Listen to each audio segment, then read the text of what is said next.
France 3 lève le voile sur l'incroyable vie de Serge Gainsbourg. Témoignages, images inédites et retours sur les temps forts de sa carrière jalonnent ce documentaire exclusif qui s'adresse aux néophytes comme aux inconditionnels de l'artiste. Son enfance, ses chansons cultes, les femmes qui ont fait partie de sa vie. 30 ans après la disparition de Serge Gainsbourg, Stéphane Benhamou et Sylvain Bergère réalisent pour France 3 un documentaire complet et inédit sur la vie et la carrière de l'artiste. Voici 5 raisons de visionner ce programme intimiste sur un homme qu'on ne présente plus. Pour la narration de Romain Duris. Pour conter la vie hors norme de l'artiste, les réalisateurs Stéphane Benhamou et Sylvain Bergère ont fait appel à Romain Duris. Voix posée mais discrète, l'acteur laisse parler les images et dévoile les pièces cachées du puzzle au fil du documentaire. Mais Romain Duris n'est pas seul. En voix off, Serge Gainsbourg parle lui-même de sa vie. Ces témoignages piochés dans diverses interviews apportent une authenticité rare au film et nous plongent directement dans l'univers de cet artiste aux multiples facettes. De ses débuts à sa gloire en passant par son autodestruction et les années Gainsbourg, comme toujours, Serge Gainsbourg ne cache rien.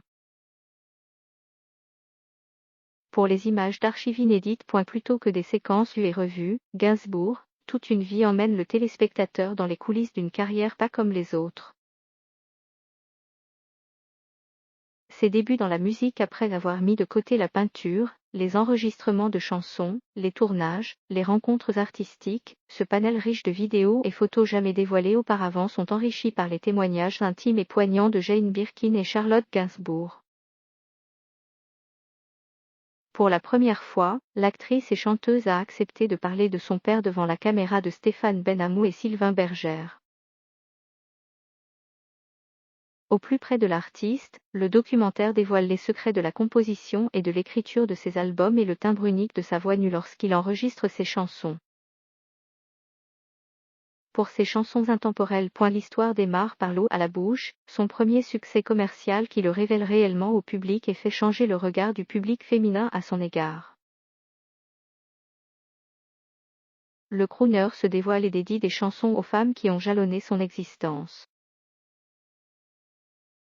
Je t'aime moi non plus et sa liaison cachée avec Brigitte Bardot, la consécration avec Initial Bébé, puis son album Aux armes etc., écrit en une nuit en Jamaïque. Gainsbourg, toute une vie retrace pas à pas les moments les plus marquants de la carrière du chanteur. Pour les témoignages intimes. Connu pour sa transparence et son honnêteté, Serge Gainsbourg n'a jamais rien caché de sa vie privée comme publique. De son premier souffle à ses derniers instants, le documentaire couvre en 1h45 une existence faite d'autant de hauts que de bas. L'envie d'avorter de sa mère, son enfance dans un lit pliant dans la salle à manger, l'étoile jaune qu'il portait fièrement sur son torse, les réalisateurs lui donnent la parole. Peu à peu, sous l'œil de la caméra, Lucien Gainsbourg devient Serge Gainsbourg. Pour les femmes de sa vie.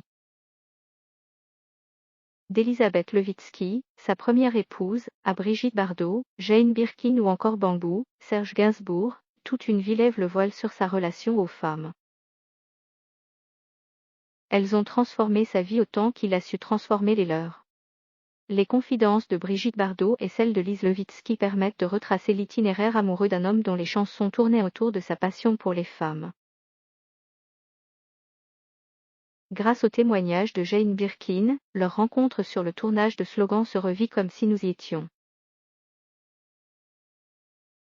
Plus de 10 ans d'amour a uni l'un des couples les plus mythiques du show business. Avec la naissance de ses 2 filles, Serge goûte à la vie de famille et les souvenirs de cette époque dorée est compté par l'une des femmes qui a le plus compté dans sa vie, Charlotte Gainsbourg. J'ai eu un rapport privilégié avec mon père. Je l'avais pour moi toute seule. Charlotte et Serge, c'est une relation fusionnelle qui donnera naissance à Le Monde Inceste, une chanson qu'elle décrit comme une véritable déclaration d'amour entre un père et sa fille.